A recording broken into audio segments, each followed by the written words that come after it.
జయశంకర్ భూపాలపల్లి జిల్లాలో రాష్ట్ర మంత్రులు దుద్దిల శ్రీధర్ బాబు, పొంగులేటి శ్రీనివాస్ రెడ్డి, దినసరి సీతక్క పర్యటించారు. పలు అభివృద్ధి పనులకు శంకుస్థాపన ప్రారంభోత్సవం చేశారు. అనంతరం జిల్లా కలెక్టర్ కార్యాలయంలో అధికారులతో సమీక్ష నిర్వహించారు. ఈ సందర్భంగా మంత్రి సీతక్క బీఆర్ఎస్ నేతలు కాంగ్రెస్ అధికారంలోకి వచ్చిన మరుసటి రోజు నుండే అక్కసు వెళ్లగక్కుతున్నారన్నారు. ఉద్యోగాలు ఇవ్వకుండా ఇబ్బందులు పెట్టిన నాయకులే ఇప్పుడు ప్రగల్భాలు పలుకుతున్నారని మండిపడ్డారు. జాబ్ క్యాలెండర్ విడుదల చేస్తే తట్టుకోలేకనే విమర్శలు చేస్తున్నారని తెలిపారు. అనంతరం మంత్రి శ్రీధర్ బాబు మేము అధికారంలోకి వచ్చిన తర్వాత అసలు పనిచేసింది 5 నెలలు మాత్రమే అన్నారు. సంక్షేమం అభివృద్ధిలో పాలు పంచుకుంటున్నామని, గత ప్రభుత్వం కాళేశ్వరం ప్రాజెక్టు వల్ల భూపాలపల్లి జిల్లాలో 1 ఎకరానికైనా నీళ్లిచ్చారా అని ప్రశ్నించారు. బీఆర్ఎస్ నేతలు ఇక్కడి ప్రజలకు సమాధానం చెప్పాలని డిమాండ్ చేశారు. మరోవైపు మంత్రి పొంగులేటి రైతును రాజు చేయాలని రైతుల పక్షాన కాంగ్రెస్ ప్రభుత్వం ఉందని తెలిపారు. స్థల సేకరణ చేసి మళ్ళీ ఇలాంటి ఒక గొప్ప కార్యక్రమాన్ని ములుగులో నేషనల్ హైవేకి దగ్గరగా ఏర్పాటు చేయబోతున్నామని కూడా ఈ సందర్భంగా తెలియజేస్తా ఉన్నాం.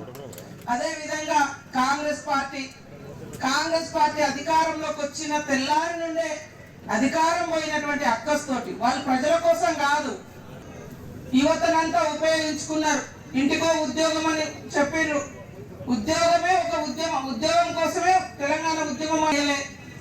మరి గ్రూప్ 1 ఇయ్యలే, గ్రూప్ 2 ఇయ్యలే, నోటిఫికేషన్లు ఇయ్యలే. ఇచ్చిన నోటిఫికేషన్లు కూడా లీక్ అయి క్యాన్సిల్ అయి రోజుల తరబడి సంవత్సరాల తరబడి మన పిల్లలు కోచింగ్ సెంటర్లలో తిప్పుకున్నటువంటి పార్టీ ఇవాళ కొలువుల కోసం మేము ధర్నాలు అంటున్నాం. నిన్న ఒక గొప్ప చట్టాలను గొప్ప మరి స్టేట్మెంట్స్ ను కూడా అసెంబ్లీలో ఇవ్వడం జరిగింది. ఇదే పొంగులేటి శ్రీనివాస్ రెడ్డి గారు పెద్దలు మరి ధరణి మూలంగా ఎన్ని ఇబ్బందులు అయినాయో భూపాలపల్లి జిల్లా వాళ్ళు ఎంతమంది మరి ఎంఆర్ఓల చుట్టూ తిరిగిర్రు, కలెక్టర్ల చుట్టూ తిరిగిర్రు, అదంతా తెలుసు.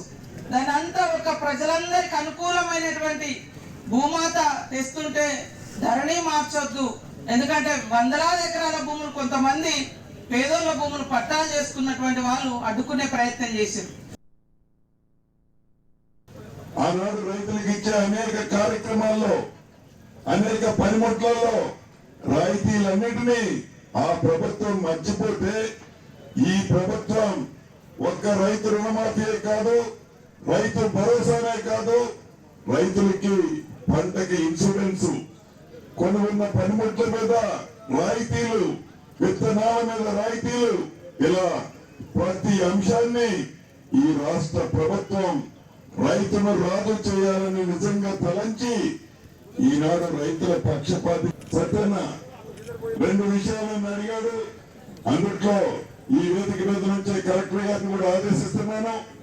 ప్రభుత్వ భూమి, రెవెన్యూ భూమి ఏదైతే ఉందో యుద్ధ ప్రాతిపదిక మీద ఆ భూమిని సర్వే చేయండి.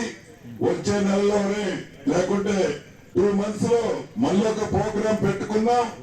ఎవరైతే సాగు చేస్తున్నారో ఆ సాగు చేసే వాళ్ళలో అర్హులైన వాళ్ళకి తప్పకుండా పట్టాలు ఇచ్చే బాధ్యత ఇందిరమ్మ రాజ్యంలో మీదే.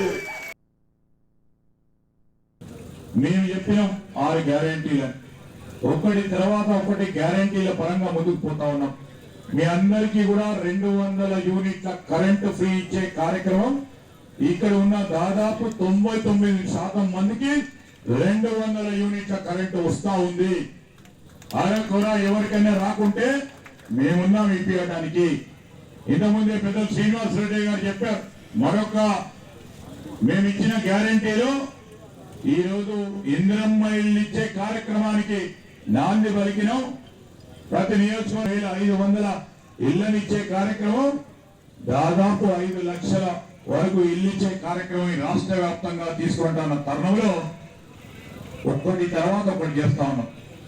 మొన్న ఏం చేసినాం మీ అందరికీ తెలిసి, ఇక్కడ రైతు సోదరులందరూ, మీరందరూ కూడా రైతులు, ఈ వేదికపై ఉన్న సోదరులందరూ కూడా రైతు.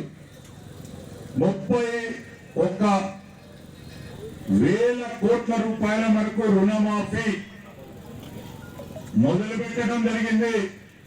1,00,000 రూపాయలు 1,50,000 వరకు తీసుకున్న ఆ రైతు సోదరుల రుణమాఫీ కార్యక్రమం పూర్తి స్థాయిలో అయింది.